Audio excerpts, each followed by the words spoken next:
കഴിഞ്ഞ ദിവസം ഒരു വാർത്ത കണ്ടു. സിം ഊരിയാൽ ഇനി വാട്സപ്പ്, ടെലഗ്രാം പോലെയുള്ള മെസ്സേജിംഗ് ആപ്പുകൾ പ്രവർത്തിക്കില്ല. ഫെബ്രുവരി 28-നകം നടപ്പാക്കണമെന്നാണ് കേന്ദ്ര ടെലികോം വകുപ്പ് കമ്പനികളോട് ഉത്തരവിട്ടിരിക്കുന്നത്.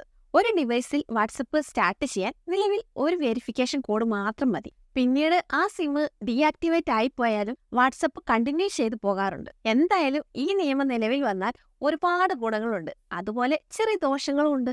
ചെറിയ ദോഷം എന്താണെന്ന് വെച്ചാൽ, നമ്മൾ വിദേശത്ത് എവിടെയെങ്കിലും പോയാൽ അവിടെ വാട്സപ്പ് ചിലപ്പോൾ ഉപയോഗിക്കാൻ പറ്റാതിരിക്കാനുള്ള ചാൻസ് ഉണ്ട്. അതെങ്ങനെയായിരിക്കും എന്ന് നമുക്ക് കണ്ടറിയാം. അതുപോലെ ഗുണങ്ങൾ എന്ന് പറയുന്നത്, സിം ഇല്ലാതെ തന്നെ വാട്സപ്പ് പ്രവർത്തിക്കുന്നത് ഒരുപാട് തട്ടിപ്പുകൾക്കും കുറ്റകൃത്യങ്ങൾക്കും കാരണമാകാറുണ്ട്. സിം ഉപേക്ഷിച്ച ശേഷവും വൈഫൈയിൽ ഫ്രോഡുകൾ ഈ വാട്സപ്പ് പ്രവർത്തിപ്പിക്കുന്നു. സിം ഇല്ലാത്തതിനാൽ ഇങ്ങനെ ചെയ്യുന്ന കുറ്റകൃത്യങ്ങൾ കണ്ടുപിടിക്കാൻ ഭയങ്കര ബുദ്ധിമുട്ടാണ്. സിം ഡീആക്ടിവേറ്റ് ചെയ്താലും വാട്സപ്പ് പിന്നെയും ഉപയോഗിക്കാൻ കഴിയുന്നുണ്ട്. വിദേശത്ത് ഇരുന്നിട്ട് പോലും ഫ്രോഡ് ചെയ്യുന്ന ഒരുപാട് കേസുകളൊക്കെ രജിസ്റ്റർ ചെയ്തിട്ടുണ്ട്. സിം കാർഡ് ഇല്ലെങ്കിൽ ആപ്പ് ഉപയോഗിക്കാൻ കഴിയാത്ത തരത്തിലേക്ക് സാങ്കേതിക സംവിധാനം മാറ്റണമെന്നാണ് നിർദ്ദേശം കൊടുത്തിട്ടുള്ളത്. സിം ഫോണിൽ നിന്ന് മാറ്റിയ ഉടനെ വാട്സപ്പ് അല്ലെങ്കിൽ ടെലഗ്രാം അതുപോലെയുള്ള മറ്റ് മെസ്സേജ് ആപ്പുകൾ എല്ലാം സ്റ്റോപ്പ് ചെയ്യും. നിലവിൽ UPI അതുപോലെ ബാങ്ക് ആപ്പുകൾ ഈ രീതിയിലാണ് ഇപ്പോൾ പ്രവർത്തിക്കുന്നത്. വാട്സാപ്പിനും ടെലഗ്രാമിനും മാത്രമല്ല കേട്ടോ, നിലവിലുള്ള സ്നാപ്ചാറ്റ്, ജിയോ ചാറ്റ്, ആർട്ടായി തുടങ്ങിയ മിക്ക പ്ലാറ്റ്ഫോമുകൾക്കും ഈ നിർദ്ദേശം നൽകിയിട്ടുണ്ട്.